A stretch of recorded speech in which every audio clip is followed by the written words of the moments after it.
friends, my name is Millie and welcome back to my channel. In today's video I'm going to be bringing you my May TBR.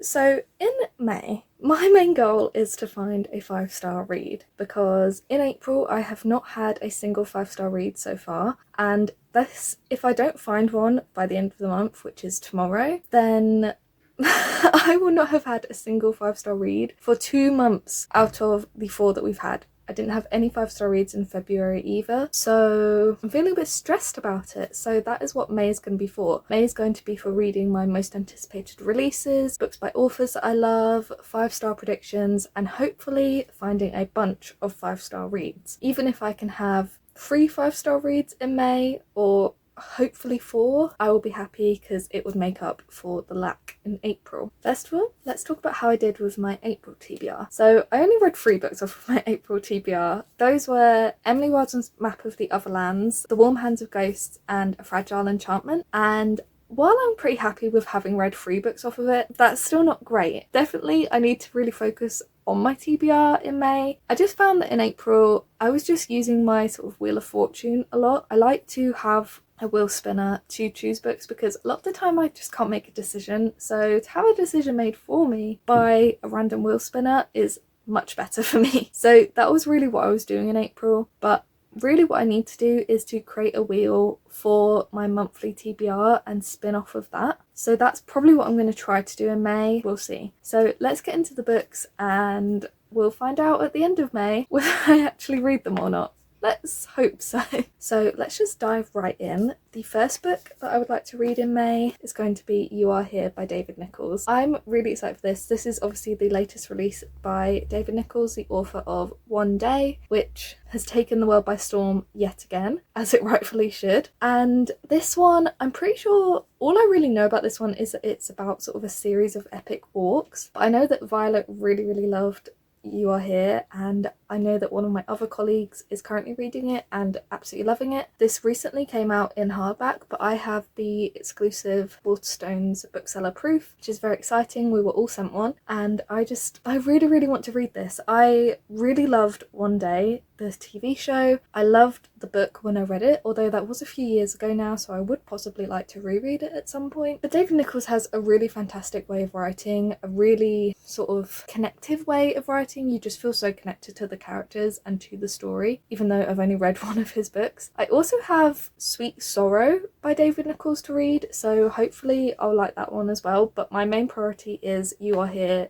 as it is his latest release. I'd like to be able to promote it in store, I'd like to be able to promote it on here and on my Bookstagram, so I just really need to read it. It just sounds really fantastic. It sounds really touching, and I've also heard that it's quite funny. The colleague who's reading it at the minute says that it is really funny, so I am feeling hopeful that this will be a 5-star read. And I also think that the chapters are pretty short, which tends to up my enjoyment of a book because I'm getting through it quicker, and I also just feel like getting to the point of it, you know, we're not dragging on. So I'm excited to read this.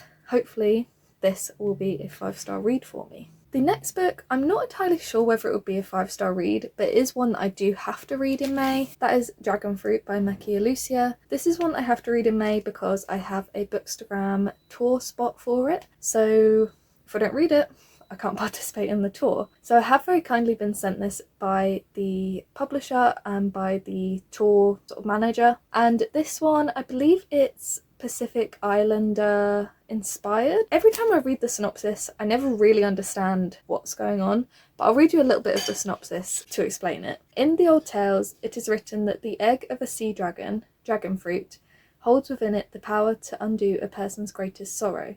But as with all things that offer hope when hope is gone, the tale comes with a warning. Every wish demands a price. And then it goes on to say that the main character is the daughter of an old island family. Her father steals a sea dragon egg meant for a princess, and so our main character is forced into a life of exile, and then takes solace in studying the majestic sea dragons until one day an encounter with a female dragon offers her what she desires most, a chance to return home and to right a terrible wrong.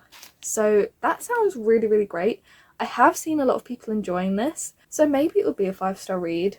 not entirely sure because I haven't read the author's debut, Year of the Reaper, I believe it was. I haven't read that yet, so I'm not sure how I feel about the author's writing style, but I've seen a lot of people liking this, so I'm feeling hopeful, and as I said, it is one I have to read in May, so you can keep an eye out on my Bookstagram for my tour spot for this one. We then have, and this is kind of a spoiler for the April Fairy Loot boxes, so just skip ahead if you don't want to be spoiled for any of them. But we then have the Fairy Loot April adult fantasy book, and that is Evocation by S.T. Gibson. I'm really hopeful about this one. I've just finished S.T. Gibson's previous book, An Education in Malice, and while that wasn't quite a 5-star read for me, I loved A Dowry of Blood, and I still love the author's writing style. I still really love that in Education in Malice, so I'm really hopeful about this one. This one follows a medium who was a prodigy as a child, lived under the oppression of his occultist father, and then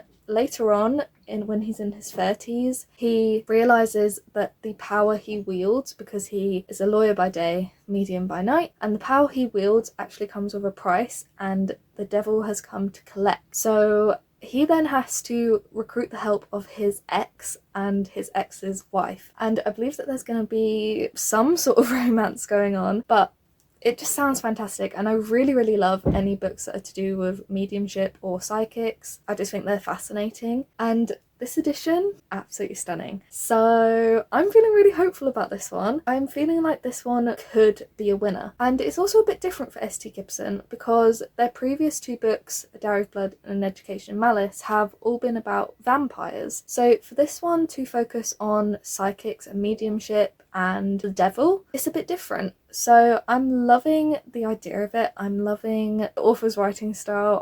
It's always so lyrical and engaging. I'm just hoping that with it being a fairly short book, it's just over 300 pages, so I'm hoping that we'll have kind of a concise story. I found that A Dowry of Blood being 200-ish pages, it worked really well. However, with An Education in Malice, I actually wanted that to be longer because I felt like the ending wasn't fully developed and the kind of climactic scene, it felt too easy. So hopefully the same won't happen with this one. I'm very excited for this one and very excited to have such a pretty edition. The next one should be a 5-star read for me, and that is Lady Macbeth by Ava Reid. The reason I say this should be a 5-star read for me is because Ava Reid's previous book, A Study in Drowning, was in my top 5 books of last year, probably in my top 3 if we're being honest, and I just love Ava Reid so much. I cannot wait to read Lady Macbeth. This is a reimagining of Shakespeare's most famous villainess. It gives her a voice, a power, a past, and honestly, that's all I really know.